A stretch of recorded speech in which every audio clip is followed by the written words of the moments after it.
السلام علیکم ورحمۃ اللہ وبرکاتہ. فمن بدله بعدما سمعه فإنما إثمه على الذين يبدلونه إن الله سميع عليم. فمن خاف من موص جنفا أو إثما فأصلح بينهم فلا إثم عليه إن الله غفور رحيم. سبحانك لا علم لنا إلا ما علمتنا إنك أنت العليم الحكيم. اللہ کی توفیق سے سورہ بقرہ کی 3 آیات، آیت نمبر 180، 181 اور 182 یہ آیات تلاوت کی گئی ہیں.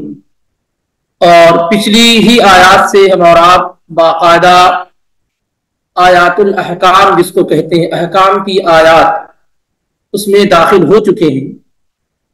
پچھلی آیات میں ہم نے پڑھا اور سنا کہ اللہ تعالی نے جان کے حقوق بیان کیے تھے، حرمت نفس کو اللہ نے بیان کیا تھا. اس کے بعد اب ان آیات کے اندر جو آج آپ کے سامنے پڑھی گئی ہیں ان میں اللہ تعالیٰ نے مال کو کیسے محفوظ کیا جائے اور مال کو اس کے حقداروں تک کیسے پہنچایا جائے اس سلسلے میں یہاں بیان موجود ہے.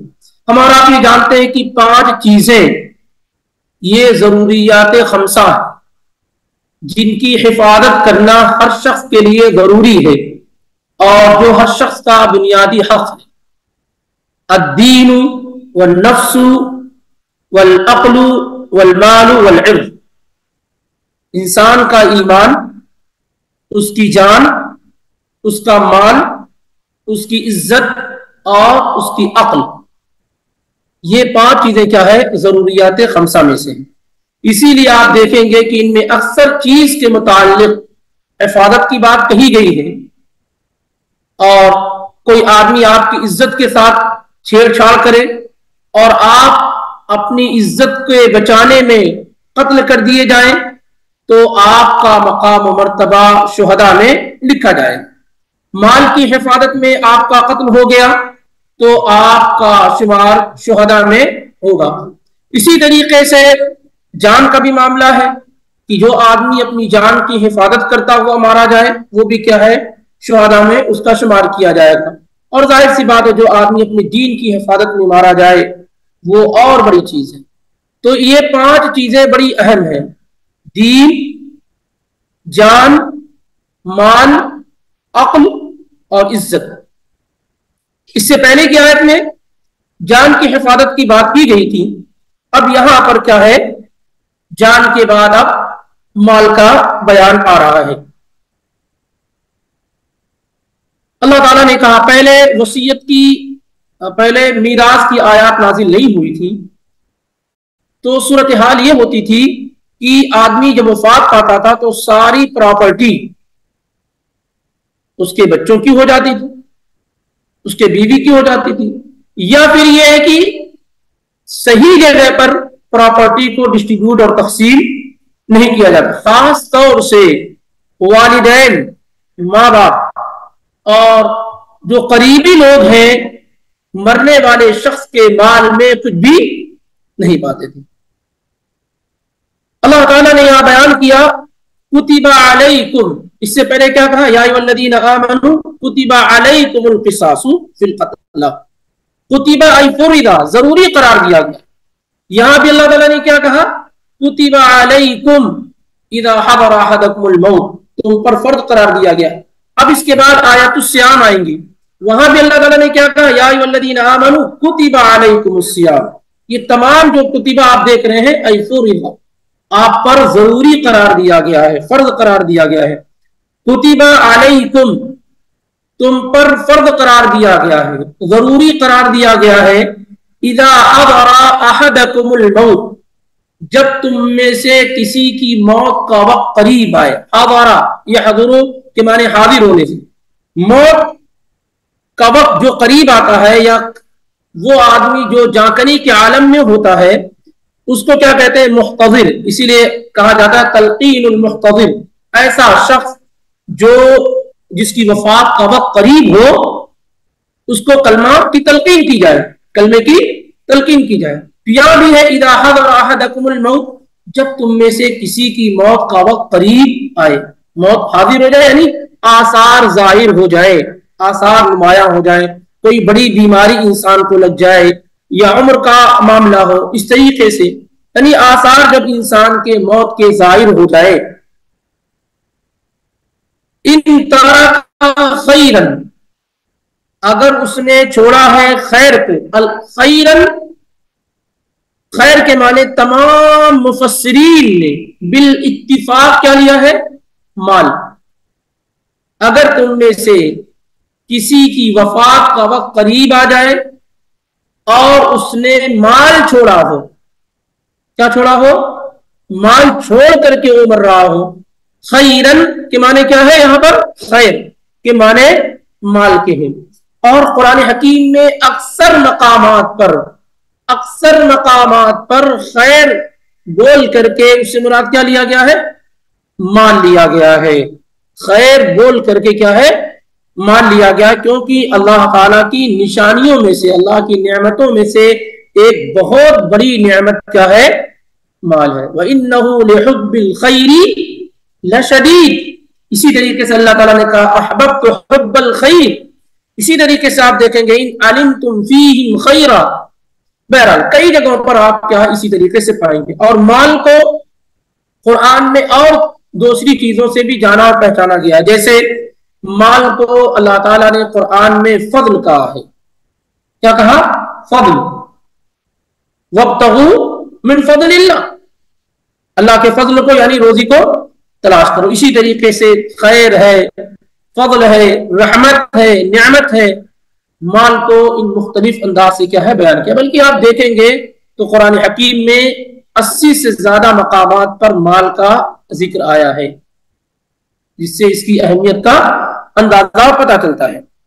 اس سے پہلے بات ہو چکی ہے کہ مال بذات خود اپنی ذات میں مال بری چیز نہیں ہے. جیسے اللہ تعالیٰ آپ کو بہترین صحت دے دے، یہ نعمت ہے. آپ کو مکان مل گیا، نعمت ہے. اولاد مل گئی، یہ نعمت. ایسے مال کیا ہے؟ نعمت ہے. مال کیا ہے؟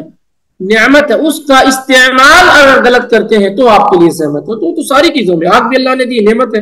غلط استعمال کریں گے تو جیسے مال کی پوچھ ہوگی ویسے آنکھوں کی پوچھ ہوگی، ہاتھوں کی پوچھ ہوگی، زبان کی ہوگی، پیروں کی ہوگی، پورے جسم کی ہوگی. لیکن مال کو لوگ اس انداز میں بیان کرتے ہیں کہ جیسے لگ رہا ہے کوئی ایسی چیز ہو جس سے گھن محسوس کیا جائے، نفرت کی جائے. حالانکہ مال ایسی چیز نہیں، بلکہ اللہ کے نبی علیہ السلام نے فقر و فاقہ سے پناہ مانگی ہے اور مال کو طلب کیا ہے. مال کو کیا ہے؟ طلب کیا. اسی لیے شریعت نے مال کی حفاظت کو ضروری قرار دیا ہے. اور اگر کوئی آدمی اپنے مال کی حفاظت میں مارا جائے تو وہ شہید کے مقام و مرتبے میں ہوگا قیامت کے. تو کتب علیکم اذا حضر احدکم الموت، فرض قرار دیا گیا ہے تم پر کہ اگر تم میں سے کسی کی موت کا وقت آ جائے، ان ترک خیرا، اگر اس نے چھوڑا ہو مال تو کیا کرے وہ؟ الوصیہ، وصیت پر قرار دی گئی. کتب علیکم الوصیت، تم پر وصیت کرنا ضروری قرار دیا گیا ہے. اگر تم میں سے کسی آدمی کی وفات کا وقت قریب آ جائے اور اگر اس کے پاس کیا ہے؟ مال ہو، تو وصیت کرنا کیا ہے؟ ضروری قرار دیا گیا. وصیت کسے کہتے ہیں؟ وصیت کہتے ہیں تاکیدی حکم کو. وصیت کہتے ہیں تاکیدی بات کو. تمام انبیاء وصیت کرتے آئے ہیں. تمام انبیاء کیا ہے؟ وصیت کرتے ہیں. اوصیکم بنفسی، میں اپنے آپ کو تمام لوگوں کو اللہ رب العالمین کے تقوی کی وصیت کرتا ہوں. وَلَقَدْ وَصَّيْنَا الَّذِينَ أُوتُوا الْكِتَابَ مِنْ قَبْلِكُمْ وَإِيَّاكُمْ أَنِ اتَّقُوا اللَّهَ. نبی علیہ السلام نے عورتوں کے متعلق کہا استوصوا بالنساء خیرا، میں عورتوں کے ساتھ بھلائی کرنے کی وصیت کرتا ہوں. نبی علیہ السلام نے آخر میں اپنی امت کو جو وصیت کی کہا الصلاۃ وما ملکت ایمانکم، نماز اور جو تمہارے ماتحت ہے.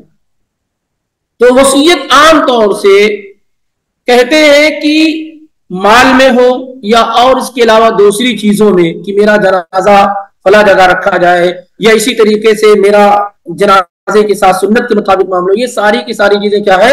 وصیت کہلاتی ہے. تو وصیت مال کی بھی ہوتی ہے اور مال کے علاوہ کی بھی ہوتی ہے، مال کی بھی ہوتی ہے، مال کے علاوہ کی بھی ہوتی ہے۔ بہت سارے سلف آپ دیکھیں گے کہ وہ وصیت کر کے گئے، جیسے سعد بن ابی وقاص رضی اللہ تعالی عنہ نے وصیت کی، صحیح مسلم میں ہے، اپنے صاحبزادے کو کہ جب میری وفات ہو جائے تو میری قبر بغلی قبر کھودنا اور اس کو ویسے ہی بنانا جیسے اللہ کے نبی علیہ الصلوۃ والسلام کی بنائی گئی کچی اینٹوں سے۔ تو اس طریقے سے کیا ہے یہ وصیت کا، لیکن یہاں پر جس وصیت کا ذکر ہے وہ مال کی وصیت ہے۔ کس کی وصیت ہے؟ مال کی وصیت ہے۔ تو چونکہ آیت میراث نہیں تھی، نظام اور قانون نہیں تھا کہ ماں کا اتنا ہے، باپ کا اتنا ہے، بیٹیوں کا اتنا ہے، بیٹوں کا اتنا، بیویوں کا اتنا ہے، وغیرہ وغیرہ، وہ کیا رہا تھا کہ بیٹے کی وفات ہو گئی تو بیٹے کے مال میں ماں باپ کو کچھ بھی نہیں مل رہا، دادا کو کچھ نہیں مل رہا، دادی کو کچھ نہیں مل رہا، کسی کو نہیں، سارے مال اولاد میں تقسیم ہو جا رہے ہیں۔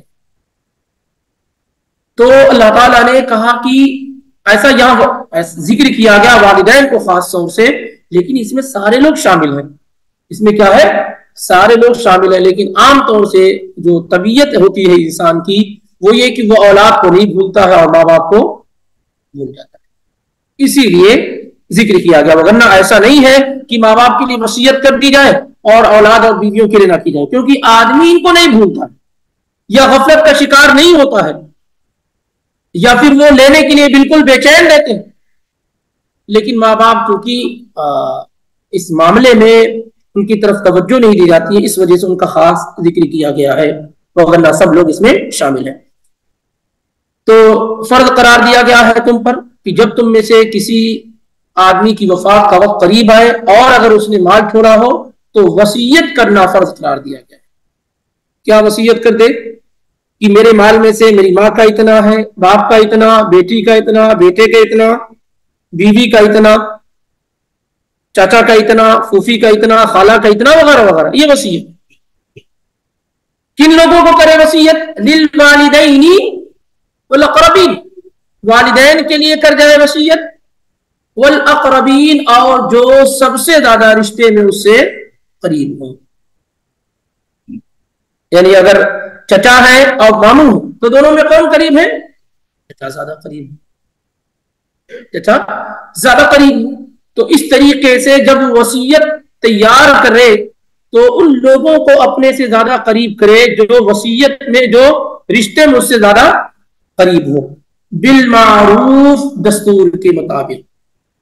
اب آئیے دیکھتے ہیں کہ تم پر وصیت کرنا ضروری قرار دیا گیا ہے جب تم میں سے کسی کی وفات کا وقت قریب آ جائے اور اگر اس نے مال چھوڑا ہو تو معروف طریقے سے والدین کے لیے اور قریبی لوگوں کے لیے وصیت کرنا اس پر ضروری ہے۔ حقا علی المتقین، مزید اللہ تعالیٰ نے کہا یہ متقیوں کے لیے کیا ہے؟ متقیوں کے لیے ضروری ہے یا ان پر حق ہے۔ یہ جو آیت ہے یہ آیت میراث سے پہلے کی ہے، یہ آیت کب کی ہے؟ آیت میراث سے پہلے کی ہے، مگر نہ آیت میراث کے نزول کے بعد اب وصیت کی ضرورت نہیں رہ گئی کہ آپ ماں باپ کے لیے وصیت کرو، بیٹا بیٹے کے لیے وصیت کرو، بیوی کے لیے وصیت کرو۔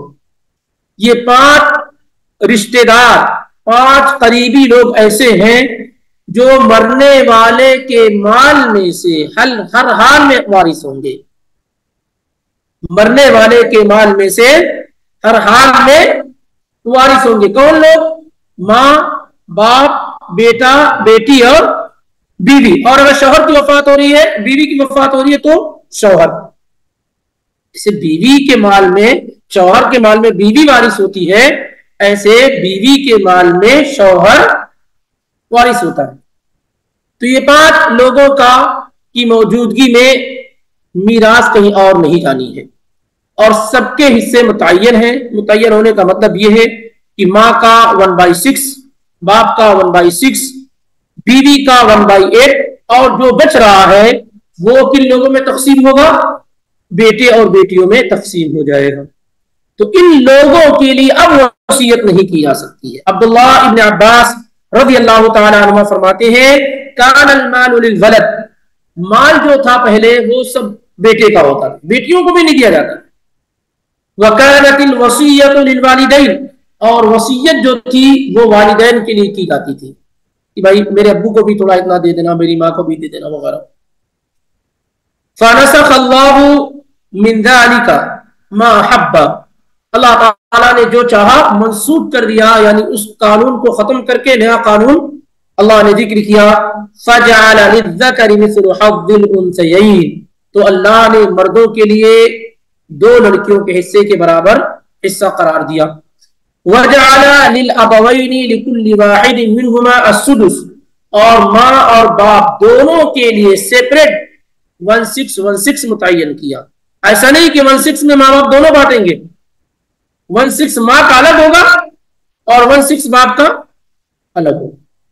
وَجَعَلَ لِلْمَرْأَةِ الثُّمُنَ وَالرُّبُعَ، اور عورت کا جو حصہ متعین کیا اللہ تعالیٰ نے وہ 8واں حصہ پوری پراپرٹی میں سے جب مرنے والے کی اولاد ہو، شوہر کی اس کے اولاد ہو. اور عورت کا 4تھا حصہ متعین کیا جب شوہر کی اولاد نہ ہو. وَلِلزَّوْجِ الشَّطْرَ وَالرُّبُعَ، اور بیوی کے مال میں سے شوہر کا حصہ متعین کیا آدھا مال. بیوی کے مال میں سے شوہر کو آدھا ملے گا اس صورت میں جب بیوی کی کوئی اولاد نہ ہو. پوائنٹ پہ غور کیجئے گا، بیوی کی اولاد شوہر کی اولاد جو کہہ رہا ہوں، کیونکہ اگر عورت نے آپ سے دوسری شادی کی ہے اور پہلے سے اس کی کوئی اولاد موجود ہے، چاہے وہ آپ کے پاس ہو یا کہیں بھی ہو، تو پھر آپ آدھی پراپرٹی نہیں پائیں گے. ایسے شوہر کے سے آپ کی اولاد تو نہیں ہوئی ہے، لیکن پہلی بیوی سے یا دوسری بیوی سے اس کی اولاد موجود ہے، ایک ہی کیوں نہ ہو، لنگڑی لوڑی کیوں نہ ہو، خلاص 8ویں حصے 4تھے حصے سے آپ 8ویں حصے پہ آگے عورت ہے. اور اگر مرد ہے بیوی کے مال میں سے پا رہا ہے تو بیوی کی اولاد نہیں ہے تو اولاد نہیں تو آدھا، اور اولاد ہے تو 4تھا. یعنی بالکل آپ الگ وہ کر دیں، الٹ دیں. کس طریقے سے؟ بیوی کو 1/4 مل رہا ہے کب؟ جب شوہر کی اولاد نہیں. شوہر کو 1/4 مل رہا ہے کب؟ جب بیوی کی اولاد ہے. عورت کو 1/4 مل رہا ہے کب؟ جب شوہر کی اولاد نہیں. شوہر کو بیوی کے مال میں 1/4 مل رہا ہے کب؟ 1/4 جب بیوی کی اولاد ہے، اور اگر اولاد نہیں ہے تو آدھا مل جائے گا. ٹھیک ہے، تو یہ حصے متعین ہے شریعت میں. آپ تفصیل کے لیے سورہ نساء کی آیت نمبر 11-12 دیکھیے، اس میں ڈسٹریبیوشن کیا گیا ہے، اور 13 اور 14 دھمکی دی گئی ہے کہ اگر آپ نے ایسا نہیں کیا، اللہ کی اس تقسیم کے مطابق تقسیم نہیں کیا تو آپ کا کیا انجام ہو سکتا ہے. تو یہ جو وصیت تھی، یہ وصیت آیت میراث کے نزول سے پہلے تھی. اب جمہور علماء کی رائے یہ ہے کہ آیت میراث کے نزول ہو جانے کے بعد اب وصیت کا جو حکم ہے وہ منسوخ ہو گیا ہے. یہ جمہور علماء کی رائے. بہت سارے علماء کی رائے نہیں. اس میں جن لوگوں کا حصہ متعین کر دیا گیا آیت میراث میں، ان کے لیے وصیت نہیں کی جا سکتی. یعنی ایک آدمی مرتے ہوئے یہ وصیت کر دے کہ میرے مال میں سے میری ماں کو اتنا دے دیں، میرے باپ کو اتنا دے دیں، میری بیوی کو اتنا دے دیں، میری بیٹی کو اتنا دے دیں، میرے بیٹے کو اتنا دے دیں. یہ نہیں کر سکتا ہے. کیوں نہیں کر سکتا ہے؟ کیونکہ آلریڈی یہ وارث ہو رہے ہیں اور اللہ نے ان کے حصے متعین کر رکھے ہیں. اور نبی علیہ الصلوۃ والسلام نے حجۃ الوداع کے موقع پر جو خطبہ ارشاد فرمایا تھا، اس میں آپ نے یہ بھی کہا تھا ان اللہ قد اعطى كل ذي حق حقا. ان اللہ قد اعطى كل ذي حق حقا. اللہ تعالیٰ نے ہر حق والے کو حق دے دیا ہے. جس کا جو حق ہے اللہ نے دے دیا. ماں کا اتنا حق ہے دے دیا، باپ کا اتنا حق ہے دے دیا، بیٹی کا دے دیا، بیٹے کا دے دیا، بیوی کا دے دیا، شوہر کا دے دیا سب. فلا وصیۃ لوارث، جو آپ کے مال میں وارث ہو رہے ہیں ان کے لیے وصیت آپ نہیں کر سکتے. جو وارث نہیں ہو رہے وہ کہتے ہیں کہ آیت منسوخ نہیں ہوئی ہے، بلکہ جو وارث نہیں ہو رہے ہیں ان کے لیے آپ وصیت کیا ہے کریں. اس میں 2 حکم ہے. اور سارے علماء کی رائے ہے کہ وصیت کرنا واجب ہے. یعنی مثال کے طور پر آپ کے پاس مال ہے، اللہ نے خوب دیا ہے مال، آپ کی بیٹی بھی ہے، بیٹا بھی ہے، ماں بھی ہے، باپ بھی ہے اور بیوی بھی ہے. تو علماء کی رائے کے مطابق کہتے ہیں کہ چچا کے لیے اگر آپ دیکھیں ضرورت مند ہے، پھوپھی کے لیے دیکھیں آپ ضرورت مند، آپ کا اپنا بھائی ہے وہ وارث نہیں ہو رہا ہے، بہن ہے آپ کی وہ وارث نہیں ہو رہی ہے، یا آپ کے پوتے اور پوتیاں موجود ہیں اور بیٹے بھی ہیں، تو بیٹوں کی موجودگی میں کیا ہے، پوتے پوتیاں وارث نہیں ہوں گے. تو کہہ رہے ہیں کہ اب بھی یہ واجب باقی ہے کہ ایسے لوگ جو ضرورت مند ہو آپ کے قریبی میں، اور آپ جانتے ہیں کہ آپ کے مرنے کے بعد ان کو کچھ بھی نہیں ملنے والا ہے، جیسے دادا خوب اچھی طریقے سے یہ جانتا ہے کہ میری موجودگی میں میرے بیٹے کی وفات ہو گئی ہے اور اس کے بیٹے اور بیٹیاں ہیں، میرے پوتے اور پوتیاں ہیں، لیکن میرے دوسرے بھی بیٹے ہیں. تو اب ایز پر اسلامک لا ہمارے پوتے اور پوتیوں کا حصہ نہیں ہوگا. تو کہتے ہیں کہ یہ آیت ابھی باقی ہے ان لوگوں کے لیے جن کی اس طرح کی صورتحال ہو کہ وہ اپنے پوتے اور پوتیوں کے لیے وصیت کر جائیں. یہ واجب ہے. بہت سارے علماء کیا جن میں شیخ ابن حزم، علامہ ابن حزم، شیخ البانی اور دیگر علماء، بہت سارے علماء جو کہتے ہیں وصیت کرنا قریبی لوگوں کے لیے کیا ہے، واجب اور ضروری ہے. جمہور علماء کی رائے ہے کہ واجب اور ضروری تو نہیں ہے لیکن مستحب ہے، بہتر اور اچھا ہے ہر صورت میں. یعنی کسی بھی عالم نے یا کسی بھی امام نے یہ نہیں کہا ہے کہ آپ اپنے قریبی لوگوں کو وصیت نہ کریں. اور آپ دیکھیں ہماری جو موجودہ جو صورتحال ہے، ہم ان علماء کے قول کو پکڑتے ہیں جو کہتے ہیں کہ مستحب ہے، یعنی بہتر ہے، اچھا ہے، ان کے قول کو پکڑتے ہیں. تو آپ دیکھیں گے کہ شاذ و نادر ہی اس پر کوئی عمل کرنے والا ملے گا. کبھی کوئی وفات پا رہا ہو، جانتا ہے کہ میرا بھائی غریب ہے، میری بہن غریب ہے، بہن بیوہ ہے، خالہ بیوہ، پھوپھیاں بیوہ، یا وہ غریب ہے، مسکین ہے، خالو ہے، ماموں ہے، چچا ہے، یا میرے والد موجود ہے، دادا کو کچھ نہیں ملنے والا، دادا کمزور، میری اپنی نانی ہے، ماں موجود ہے تو نانی کو کچھ نہیں ملے گا. لیکن ان تمام اتنے قریبی رشتہ ہونے کے باوجود آپ کی وفات کے بعد تو ان کو کچھ ملنا نہیں. آپ ذرا اندازہ کریں جس دادا نے آپ پر کتنی محنت کی، کتنی خدمت کی آپ، لیکن چونکہ آپ کے والد موجود ہیں اس لیے میراث میں ان کا کوئی حصہ نہیں بنتا ہے. آپ کی وفات ہو گئی، پوتے کی وفات ہو گئی، دادا کا کوئی حصہ نہیں بنا کیونکہ باپ موجود ہے. آپ بتائیں انسانیت کا تقاضا تو یہی ہے کہ دادا تو باپ کے درجے میں ہوتے ہیں. اللہ کے بندے آپ اس کے لیے کچھ وصیت کر جائیں، اللہ نے اگر آپ کو مال دیا.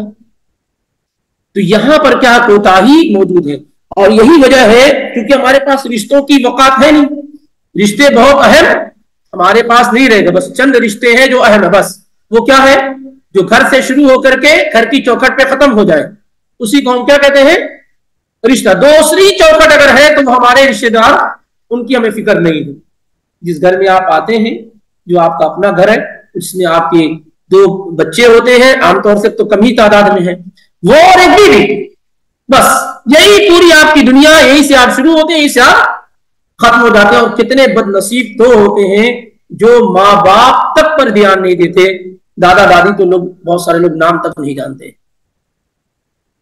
آپ جانتے ہیں میں تجربے کی بات بتا رہا ہوں کہ کتنے ایسے لوگوں سے میں نے پوچھا کہ دادا کا نام کیا، واللہ دادا کا نام نہیں بتا سکتے. میرا اپنا خالہ زاد بھائی بھی 2 مہینے پہلے کچھ فارم بننے تھے تو اس میں نے اس کے دادا کا نام پوچھا تو پورے بھائیوں کو پوچھا، شاید ریکارڈنگ پہنچ بھی جائے اس تک، پورے بھائیوں سے پوچھا تو وہ کوئی دادا کا نام نہیں معلوم ہے. سوچ لیں یہ صورتحال ہے، جبکہ کتنا اہم رشتہ ہے یہ.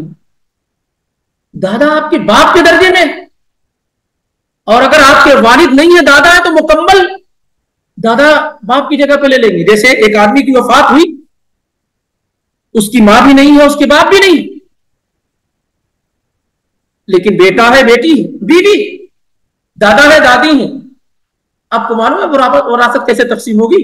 سیم وہی پروسیس ہوگا. دادا کو 1/6 ایز اے باپ اور دادی کو 1/6 ایز اے ماں ملے گا. دادا نہیں بھی نہیں، پر دادا پر دادی ہے، سیم وہی پروسیس ہوگا. اور اوپر تک چلے جائیں بھی سیم پروسیس ہوگا. ایسے ہی اگر آپ کی